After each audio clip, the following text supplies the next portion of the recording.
এক ভাই জানতে চাইছেন, রোজা রেখে লিপস্টিক লাগানো যাবে? আমরা যে মহিলারা, আমাদের নারী যারা আছেন তারা রোজা রেখে মুখের মধ্যে লিপস্টিক লাগান। তো নারীরা রোজা রেখে লিপস্টিক লাগালে রোজা কি ভেঙে যাবে?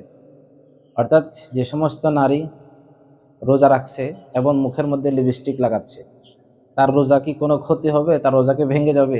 উত্তর হচ্ছে যে কোনো নারী যদি রোজা রেখে মুখের মধ্যে লিপস্টিক লাগায়, তার রোজা ইনশাল্লাহ হয়ে যাবে, ভাঙবে না।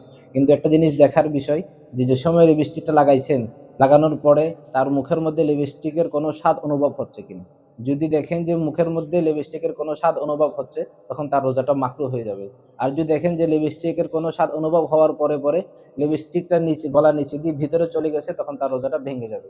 এই কারণে যদি কোনো সম্ভাবনা থাকে, অর্থাৎ ১০০ থেকে ৯৯% সম্ভাবনা থাকে, আমি যদি ঠোঁটের মধ্যে লিপস্টিক লাগাই, আমি মুখের মধ্যে অনুভব হবে আমার, এবং এটা গলা দিয়ে যাওয়ার সম্ভাবনা থাকে, ওই সময় লিপস্টিক লাগানোটা মাকরুহ হবে।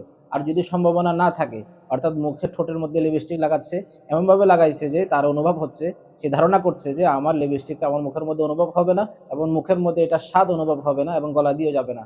এরকম যদি তার একটা ধারণা থাকে, তখন লিপস্টিক লাগাইতে পারবেন। আর যদি ধারণা এটা থাকে যে লিপস্টিক লাগানোর কারণে আমার মুখের মধ্যে এটার একটা স্বাদ অনুভব হবে এবং এটা ভিতরে চলে যাওয়ার সম্ভাবনা থাকে, ওই সময় লিপস্টিক লাগানোটা রোজা অবস্থায় মাকরুহ হবে।